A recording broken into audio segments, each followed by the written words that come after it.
আসসালামু আলাইকুম। বাচ্চাদের ফেলে দেওয়া ছোট পায়জামা কাজে লাগিয়ে কিভাবে সুন্দর ঘরের পরার জন্য ইউনিক ডিজাইনের জুতা বানিয়ে নিতে পারবেন সেটা আজকে শেয়ার করব আপনাদের সাথে। প্রথমে আমি এখানে একটি পায়জামা নিয়ে নিয়েছি। এটা হচ্ছে ভারী কাপড়ের পায়জামা। তারপর আমি এই পায়জামাটাকে 8 বছরের মেয়ের জন্য একজোড়া জুতা বানাবো, কাপড়ের তৈরি জুতা। তো এখন আমি এখানে লম্বায় নিয়ে নিয়েছি 8 ইঞ্চি পরিমাণ। তো আমি 1 ইঞ্চি বেশি নিয়েছি, নিয়ে দাগ দিয়ে নিলাম। এটা হচ্ছে লম্বার মাপ এবং এখানে আমি ভালো করে দাগটা দিয়ে নিচ্ছি। এরপর চওড়ায় নিয়েছি 3.5 ইঞ্চি এবং বেশি করে আমি আরও 1 ইঞ্চি কাপড় বেশি নিয়েছি। তো পাশে যে কাপড়টা ছিল পুরোটাই লাগবে। তো এখানে আমি সবটুকু কাপড় নিয়েছি এবং দাগ কেটে নিলাম। এরপর একটু জুতার মতো একটু হালকা করে রাউন্ড করে দাগ কেটে নিলাম। এই দাগের অনুযায়ী আমি সেলাই করে নিব।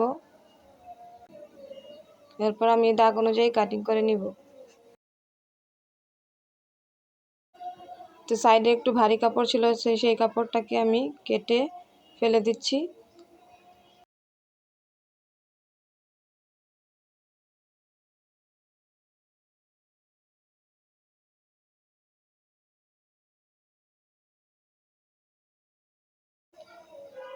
তারপরে দাগ অনুযায়ী আমি কাটিং করে নিচ্ছি।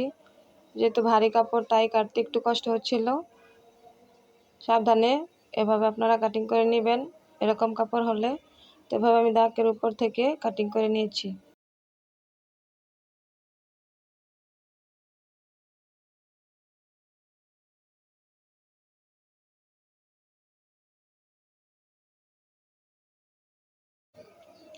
তো এভাবে কাটিং করে নেওয়ার পর আমি এই পাশ দিয়ে একটা সেলাই দিব এবং এই পাশ দিয়ে সেলাই দিব।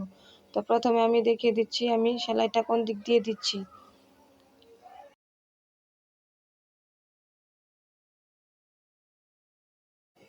এরপর পায়ে দেওয়ার জন্য আমি 2টা রাবার কেটে নিয়েছি যাতে করে পায়ের মধ্যে লেগে থাকে। তো এভাবে আমি রাবারটা লাগিয়ে নিব। তো 2টা পায়ে এইভাবে রাবার লাগিয়ে নেব। তার আগে আমি এদিক দিয়ে দেখিয়ে দিচ্ছি। এই পাশটা দেখুন, এখান দিকে কিন্তু খোলা সাইড। তো এই পাশে একটু জয়েন্ট ছিল, সেই জয়েন্টটা আমি খুলে নিয়েছি। তো খেয়াল করবেন, দেখুন এই পাশটাতে কিন্তু আমি রাবার লাগাবো। তো এর আগে আমি এই পাশটা দিয়ে একটি সেলাই দিয়ে নিব। দেখুন এই পাশটার মধ্যে আমি এখন সেলাইটা দিয়ে নিব। ভালো করে খেয়াল করবেন আমি কিভাবে সেলাইটা করছি।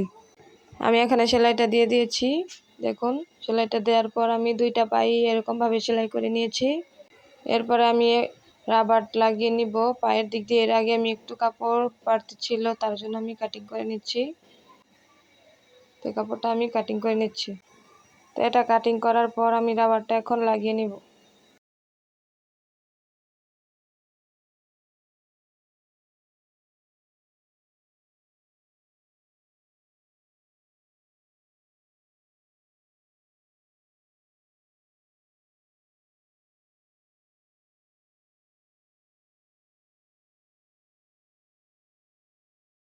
দেখুন এখানে আমি কিভাবে রাবারটা লাগাচ্ছি। রাবারটা লাগানোর আগে আমি একটি বর্ডার দিয়ে নিচ্ছি। বর্ডারটা দেওয়া হয়ে গেছে। তো আমি 2টা পায়ে জুতার মধ্যেই বর্ডারটা দিয়ে নিচ্ছি। এরপর আমি রাবারটা ভিতর দিক দিয়ে লাগিয়ে নিব এবং নিচের পায়ের দিক দিয়ে কোণার দিক দিয়ে একটু রাউন্ড করে সেলাই করে নিব। তো প্রথমে আমি রাবারটা লাগিয়ে নিচ্ছি।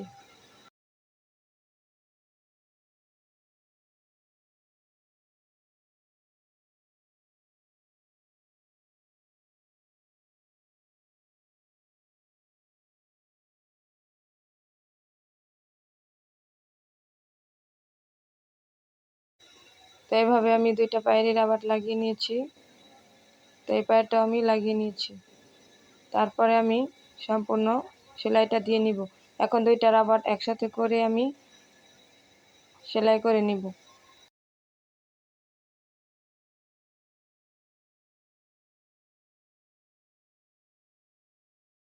এই উপরের সাইড দিয়ে আমি সেলাইটা করে নিব। তো আমি এখন সেলাইটা করে নিয়েছি। তো এতে দেখুন আর একটু বাকি আছে জুতাটা তৈরি হওয়ার জন্য। তো এদিক দিয়ে পা ঢোকানো হবে এবং পায়ের নিচে দিয়ে আমি একটু রাউন্ড করে নিয়েছি।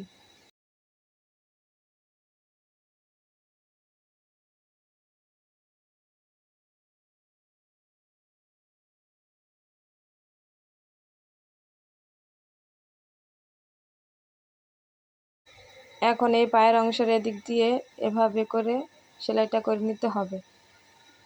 দেখুন আমি কিভাবে দেখাচ্ছি, এভাবে সেলাইটা করে নিতে হবে। তো এভাবে আমি সেলাইটা করে নিয়েছি। এই তো আমার জুতাটা পুরোই বানানো হয়ে গেছে। এখন কিন্তু এটা পরার উপযুক্ত হয়ে গেছে। ভিডিওটি ভালো লাগলে একটি লাইক দিবেন, একটি কমেন্ট করবেন, আমার চ্যানেলটি সাবস্ক্রাইব করে পাশে থাকবেন। এরকম আরও নিত্য নতুন ভিডিও পেতে আমার চ্যানেলটিতে ভিজিট করতে পারেন। তো জুতাটা কিন্তু এখন পুরোপুরি রেডি। তো এখন জুতাটা পরিয়ে আপনাদেরকে দেখাবো কত সুন্দর হয়েছে দেখতে। পরার পরেও খুব ভালো লাগছিল। এতে দেখুন জুতাটা খুবই সুন্দর হয়েছে এবং খুবই আরামদায়ক। তো এইভাবে ঘরে বসে আপনারা তৈরি করে নিতে পারেন। কাপড় ফেলে না দিয়ে এভাবে ইজিভাবে আপনারা তৈরি করে নিতে পারেন হাতে তৈরি সুন্দর জুতা।